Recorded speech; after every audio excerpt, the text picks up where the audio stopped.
അതിനുശേഷം 10 വന്നിട്ടുണ്ടല്ലോ? വന്നിട്ടില്ല. അപ്പൊ ഇവിടെ അവര് പ്രചരിപ്പിക്കണ കള്ള പുസ്തകങ്ങളാ.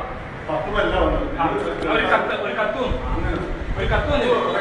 ആ കത്തിന്റെ ഒരു തീരുമാനം പറഞ്ഞു, അവരുടെ അഭിപ്രായം പറഞ്ഞു. ഒരു ബാധ്യതയില്ല. അപ്പൊ ഇതുവരെ നമ്മൾ പണ്ട് പള്ളികളും നമ്മുടെ പ്രസ്ഥാനങ്ങൾ പോയതും കാര്യങ്ങളൊക്കെ അവരുടെ ഇന്ന് കാശും വാങ്ങിച്ച് നമുക്ക് നടത്തിയിട്ട് ആ സലഫി ലോകം മുഴുവൻ അംഗീകരിക്കുന്ന ഒരു പണ്ഡിത സഭയെ അംഗീകരിച്ചുകൊണ്ട് അവരൊരു ചർച്ചയ്ക്ക് ഒരു ഇതിന് വേണ്ടി ശ്രമിച്ചപ്പോഴത്തേക്കും നമ്മൾ അതിനെ എതിർത്തുകൊണ്ട് പോകുമ്പോൾ നമുക്ക് എന്ത് ആവശ്യമുള്ളത്? എന്താണ്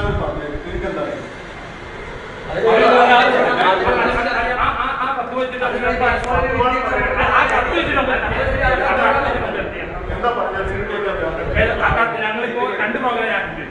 2 പ്രോഗ്രാം ആ കത്ത് ജമിയത്തുലമയ്ക്കും KNM-നും അയച്ച കത്ത്. അതിന്റെ കൂടെ അത് ഈ വിഷയങ്ങൾ നിങ്ങൾ അവിടെ പോയി ചെന്നിരുന്നു.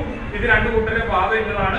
ഈ വാദത്തിന്മേലുള്ള സലഫി ലോകത്തിന്റെ അഭിപ്രായം ഇന്നതാണ്. ഈ ന്യായവാദമാകി എന്ന് പറയുന്ന ആ സംഭവത്തിന് ശരിക്കില്ല എന്ന് തന്നെ പ്രസ്താവിച്ചുകൊണ്ടുള്ള കത്താണോ? അല്ലാന്ന് പറഞ്ഞാൽ നിങ്ങൾ സമ്മതിക്കും, നമ്മൾ സമ്മതിക്കില്ല. മുഴുവൻ കേട്ടോ നിങ്ങൾ ആ കത്തെടുത്ത് വായിച്ചത്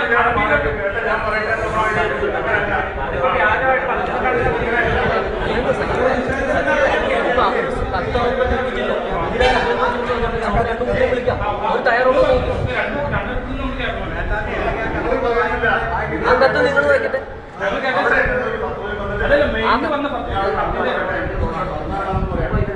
ഞങ്ങൾ വിചാരിച്ച പ്രസ്ഥാനത്തിന്റെ സംസ്ഥാന പോയി അവരെ ക്ഷണിച്ചു കഴിഞ്ഞപ്പോൾ അവർ പറഞ്ഞു, നിങ്ങൾ അവിടെ കുറച്ച് അഭിപ്രായം അത് നമുക്ക് പരിഹരിക്കുക, ഞങ്ങൾ പരിഹരിക്കാൻ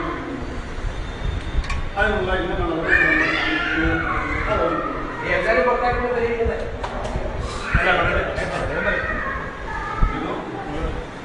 അത് കാണിച്ചു കൊടുത്തതിന് ശേഷം ഞങ്ങൾ അവരെ ക്ഷണിച്ചു. തിരിച്ചു വരുമ്പോൾ എയർപോർട്ടിൽ വെച്ച് ഞങ്ങൾ കൊണ്ടുവന്ന് ക്ഷണിച്ചിട്ട് പറഞ്ഞു നിങ്ങൾ ഈ സമ്മേളനത്തിൽ വരണം. അദ്ദേഹം പറഞ്ഞു ഞാൻ കത്ത് എഴുതുന്നുണ്ട്, ആ കത്ത് വെച്ചിട്ട് നിങ്ങൾ ഞാനവിടെ വരും, ഇവിടെ സമ്മേളനം കഴിഞ്ഞിട്ട് കേരളത്തിൽ വരും, അതിൻ്റെ ശേഷം നമുക്ക് ചർച്ച ചെയ്യാമോ? അല്ല വേറെ വന്നിട്ടില്ല. അതൊക്കെ അത് നിങ്ങളോട് പറഞ്ഞ കാര്യം. അതായത് ഇപ്പോ MSMന്റെ MGMന്റെ ISMന്റെ ഒക്കെ ആ ഒഫീഷ്യൽ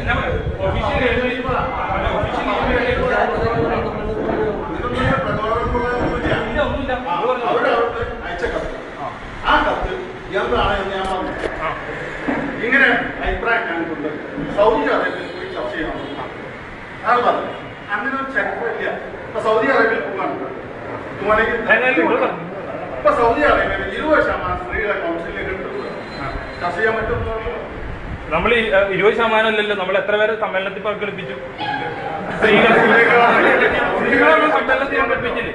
സൗദി അറേബ്യയിൽ 20% കൗൺസിലിലേക്ക് എടുക്കാൻ പോയി ചർച്ച ചെയ്യാൻ പറ്റും. അപ്പൊ നമ്മൾ MGM സംഘടനയായിട്ട് നമ്മൾ മുന്നോട്ട് പോകുന്നില്ല.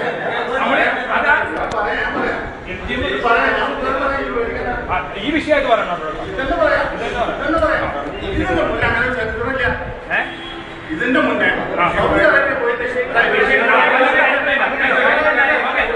നിങ്ങൾ പറഞ്ഞ മറുപടി ഓക്കെ.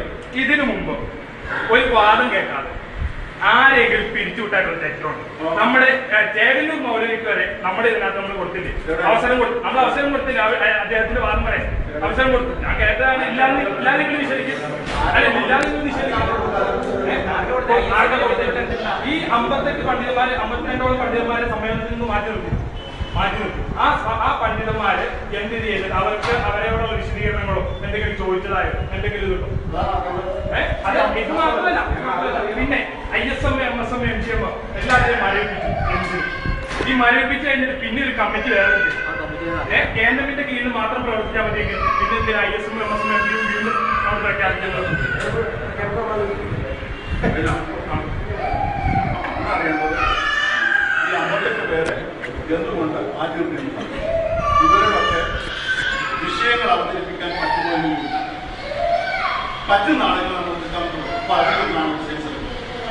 അദ്ദേഹത്തിന് സിനോസിസും ഗീതാണ് സംഘടന ഈ സമ്മേളനത്തിൽ മുൻകരുന്ന വിഷയം, ആ വിഷയം സംസാരിക്കാൻ പറ്റുന്ന ആളുകൾ അതിനെടുക്കാൻ പറ്റും. ഈ 58 ആളുകളെ നമുക്ക് ഉൾക്കൊള്ളാൻ പറ്റിയെന്നുമല്ല. ഈ 58 ആളുകൾ ഉൾക്കൊണ്ടിട്ടേ സമ്മേളനം നടത്താൻ പാടുള്ളതെന്ന് നിയമമില്ല. ഓക്കെ, അവരുടെ ആദർശപരമായിട്ടുള്ള പ്രശ്നം കൊണ്ടാണ്. അതെന്താണെന്നുള്ള സംഘടന ചോദിച്ചാൽ നിങ്ങൾക്ക്